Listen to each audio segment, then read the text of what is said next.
All right, y'all, welcome back to the show. It's Anti-War Radio. I'm Scott Horton. And when I first read this headline, I was frightened. Muslim smash! And I thought, oh no, Muslim smash! I'm so afraid! Because, I'm a conservative in America. And so I started crying and my bottom lip started quivering and I went and hid under my bed and I wet my pants because the terrible Muslims are coming to hurt me. And then while I was hiding under my bed, I went ahead and looked up the rest of the headline on my 3G phone here. Oh, Muslim smash right-wing stereotypes. Well, that doesn't sound quite so scary. Welcome to the show, Kelley Vlahos. How are you doing? Great. Thanks for having me on, Scott. Yeah, I thought Muslim smash. It just scared me right out of my wits. I'm so happy I have you here to straighten things out. Of course, everybody in the audience knows who Kelley Vlahos is, right, everybody? She's from FoxNews.com, longtime political reporter, and a contributing editor at the American Conservative magazine. She also writes a regular column for antiwar.com. That's at antiwar.com/Vlahos. And again, this article is called Muslims Smash Right-Wing Stereotypes. What right-wing stereotypes and how did some Muslims smash them? Well, I got onto this story because when I had first heard about the riots in London and the surrounding cities last week in the UK, I, probably like many people in this country had been depending on some assumptions. My first assumption was that these were race riots. My first assumption was that it was somehow involving the Muslim community. And I assumed that, I think, at a very visceral level because of this constant barrage of negative news that we get about the Muslim community in Europe being isolated and angry and often outraged. I remember the riots in France a couple of years ago. So I was pleasantly surprised to find out that it was not race-based rioting or looting. It wasn't involving the Muslim community, and in fact, it was the opposite. As the riots continued, the looting continued, it surfaced that the Muslim community was actually standing up and protecting not only their own properties in these cities that were being threatened by looters, but those of their neighbors, non-Muslim neighbors. In fact, 3 Muslim men of Pakistani descent had been run over by some looters in the course of protecting their properties. And it turns out that they were sort of emerging as the heroes in this story. And I wanted to write something about it because I felt that my initial reaction to hearing about riots in Europe was based on this propaganda that we've been hearing over the years. I mean, there's no doubt that there's been some very high-profile case about Muslims in Europe that are very troubling, whether it be the honor killings that occur in places like England and France, the jihadists or the extremists that have gone after cartoonists based on fatwas because they had dared, drawn the depiction of Muhammad. But overall, there is good news, and I felt that we, as the media, have often ignored that, and we listen to right-wing politicians too often who are, what I say, hell-bent on creating this negative image to forward their own, political agendas. And I broke that down and brought that back to the United States and how we have fostered this negative image about American Muslims, and it's way off the mark. In fact, American Muslims are more integrated, happier, and better and more well-adjusted than not only European Muslims, but many Americans as well. And I feel that's a story that has not been put out there by the mainstream media. The hate and fear Muslims crowd, they have this thing where they say, well, we don't want you to hate and fear all Muslims. There are Muslims who are good. The ones who have joined us in saying that all the rest of them are evil. And somehow, virtually all Muslim preachers in America have denounced terrorism, have denounced Al-Qaeda and whatever. And yet, if they're not holding a denounce Al-Qaeda rally this afternoon, then that just shows that really they're out to get us and whatever in in the minds of the Robert Spencers and Pamela Gellers of the world, who are the ones pushing this hate and fear all Muslims meme. After all, George Bush said we're not at war with Islam. It's just these few guys. Yeah. Which, they're going to kill us all if we don't stop these few guys somehow. But still, it's not all Muslims that we're fighting. He said. Right. I really think you put your finger on it. In this post 9/11 world, Muslims, in order to be accepted by the establishment, by the mainstream, they have to sign, a sort of symbolic letter of loyalty by denouncing, if you check off these certain boxes, which include invariably, denouncing terrorism, denouncing terrorists, putting your support behind Israel, and doing, checking all these boxes, then we will recognize you as an American Muslim in good standing. And they might all, like you said, there are Muslims, high-profile Muslims, who in this country who have done just that. But we don't turn around and say, well, now that you are a Muslim in good standing, let's learn more about you. Let's learn more about your community.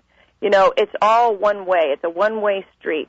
And I think that we have, and it has fostered a fear and a loathing of Muslims and Islam in general in this country. And I point out in my story that our approval ratings, but those who hold, Americans that hold favorable views of Islam has actually declined in the last 5 years.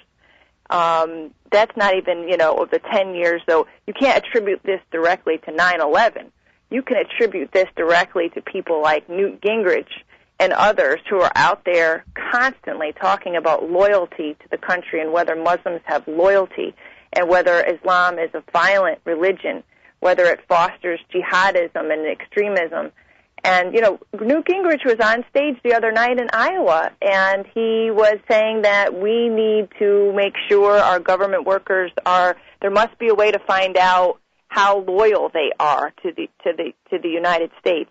So he believes there needs to be more levels of loyalty checking in this country. He mentioned that almost in the same breath as talking about English as a first language, official language rather. So there, it sometimes it's subtle, sometimes not so subtle, but it's created this atmosphere here in this country in which we look at Muslims as the other or as suspect, not real Americans. All right. Well, I have an idea for how to counter this, because this is almost all on the conservative side. I mean, most liberals, even if they can't come up with another explanation for September 11th other than Islam made them do it, it still doesn't turn them right into bigots over it or whatever. But the conservatives need another narrative, because the conservatives have no way to explain September 11th other than the evil of their religion made them hate what is so good about us. That same lie that came from Bush's speech that night, when the alternative narrative is right in front of us and it's perfectly obvious and simple. September 11th was Bill Clinton's fault. Bill Clinton blockaded 1 million Iraqis to death from Saudi Arabia, and he did it for Israel while he's backing their occupations of Lebanon and Palestine, and that's what got those towers knocked down. Blame the Democrats. It's a lot easier than blaming 1 billion Muslims in the world, and it's a lot more accurate. Right, but unfortunately, to hop on this train, this anti-Muslim, anti-Islamic, jihad hunting train, is to forward one's political career. You get a lot of traction, you get a lot of mileage out of going around town talking about, the scourge of Muslims, threatening a society that's already fearful because, of the economy and the unemployment bottom line right and everything there. else. It's red meat for the American people who love it. Meat. All right, it's Kelley Vlahos from the American Conservative and Antiwar.com. We'll be back right after this. All right, y'all, welcome back to the show. It's Anti-War Radio. I'm Scott Horton. I'm talking with Kelley B. Vlahos from the American Conservative Magazine and Antiwar.com. And we're talking about all this hype and propaganda about Muslims in America and why we're all supposed to hate and fear them, and why actually it's a bunch of nonsense, how the poll numbers are in. It turns out that Muslims are just people just like you and me. I was wondering, Well, before the break, Kelley, you were talking about how to bash Muslims, to scapegoat Muslims, is great politics in America. It's fantastic politics. I mean, you remember during, the Tea Party wave, I mean, there were several politicians out there 2 years ago, and this all, I would say, climaxed during last August protest against the Islamic Center in New York City. But there were several Tea Party politicians who were out there, grandstanding about Sharia law coming to the U.S. court system, and they're gathering large crowds. And, like you said, it's red meat to a certain segment of the population. And that's fine. It's probably a small, I would imagine a small segment of the population. But the problem is that's what the media is covering.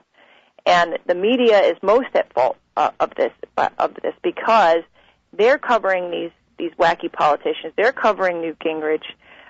They're setting the agenda, and it's Muslims against everybody else.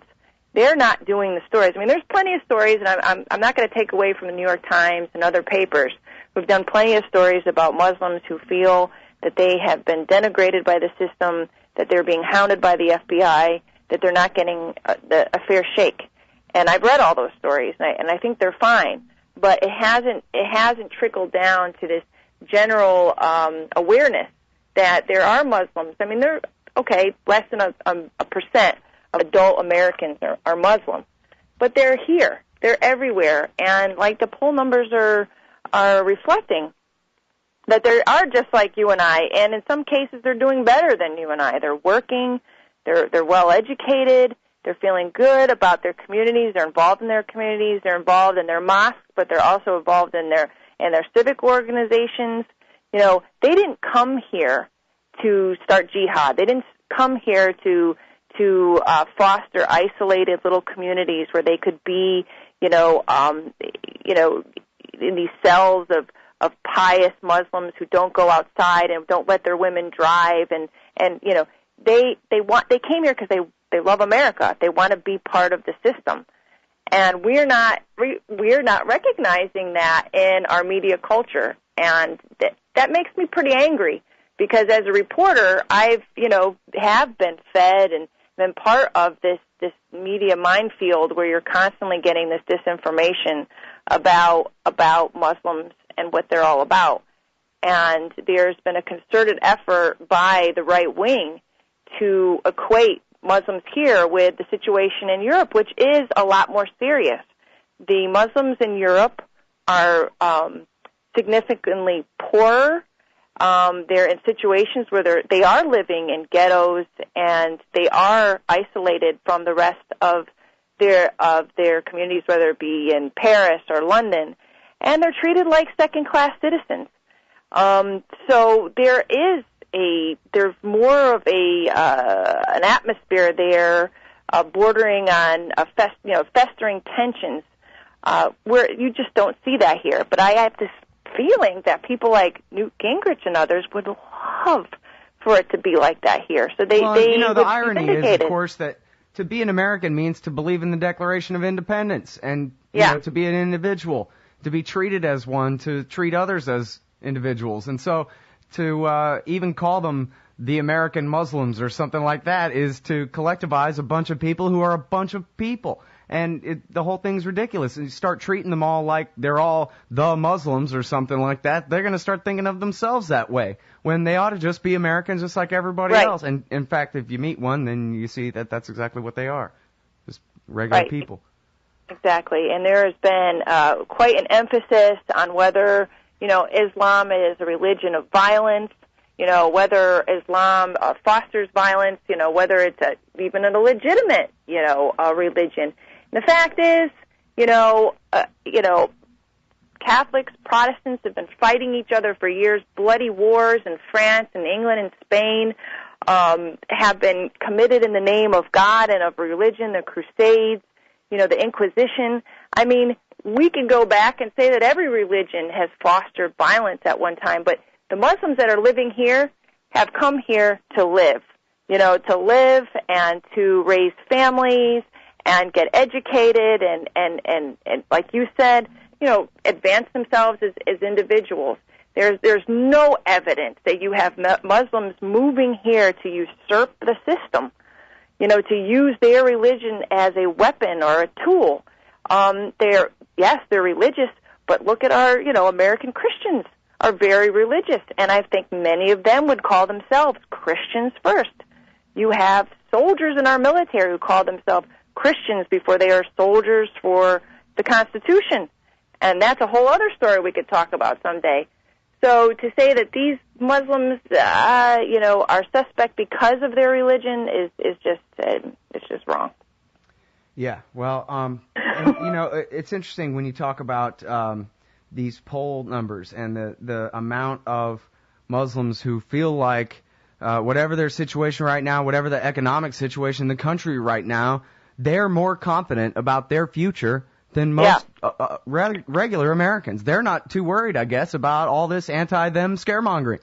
Yeah, which I'm a little afraid, or just a little anxious that as we get closer to the 9/11 anniversary, the 10th year, that we're going to be revisiting a lot of these, like I say, a lot of these tropes and narratives about Islam and Muslims here in the country and whether they're loyal and, so on and so forth. It is, sort of part of what we can imagine is going to be a whole retrospective on what happened. And, last summer at this time, like I mentioned, we were fixated on what was going on in New York, whether or not these American Muslims should be able to build an Islamic center near the sacred, 9/11 site. And it seems as though that was 9 years after 9/11 that we had come no further as a country and sort of reconciling these differences, these cultural and religious differences, and using a whole, segment of our population as a scapegoat for, like you said, the foreign policies that led to 9/11 in the first place. And so I just think that we have not gone forward at all, and I think it's just going to get worse as we sort of remember, 9/11. Mm-hmm. Well, thank goodness Ron Paul is running. He's the only, antidote to this propaganda on the national political level, and he's changed the political conversation in America in so many ways. I sure hope that Rick Perry starts attacking him for being pro-Al-Qaeda or whatever any minute now, so that they can have this fight, because this is the biggest lie of our whole era, which is that they hate us because we're good. And never mind the fact that the American troops were occupying Saudi Arabia in order to blockade and bomb Iraq, and that this is why the enemy said they were at war against us in the first place. This is what it was about. Earthly, human politics that take place in time and space, in real life, in the Middle East, that happened before 9/11 happened. People act like September 11th was the first day in the history of the world or something, and it just is not the case. And once we get that across, then that's it. We win, because then the argument's simple. We don't want to occupy more countries, bomb more countries, and do more regime changes. We want to do less of that, since that's what got us in this mess. Mm-hmm. Yeah, and you bring up the presidential election. Another thing I've been not looking forward to is the same old rhetoric, which is happening. I mentioned that Newt Gingrich on the stage in Iowa. I think that's just the beginning. At first, the first step is talking about, English only.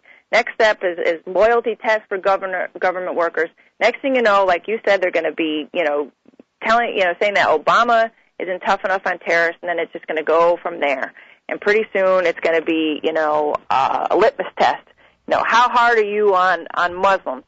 I look back at some of the polls after 9/11. I'm just shocked that, Americans were basically saying, oh, we believe in the Constitution, we believe in the right to one's religion, but we also believe that Muslims should have to prove their identification and their background and their papers, and, they have to go through extra security checks. Now, and this is America. So, I don't know. Yeah, that's the government schools right there, where there's just no critical thinking or everything can be a non sequitur in politics. It doesn't matter, Yes, I'm all for peace and nuclear war with Iran, too. I don't know, why not? All right, well, anyway, thank you very much for your time, Kelley. I really appreciate it. Thanks, Great Scott. piece, by the way, too. Everybody, that's Thanks. Kelley Vlahos, antiwar.com/Vlahos. We'll be right back.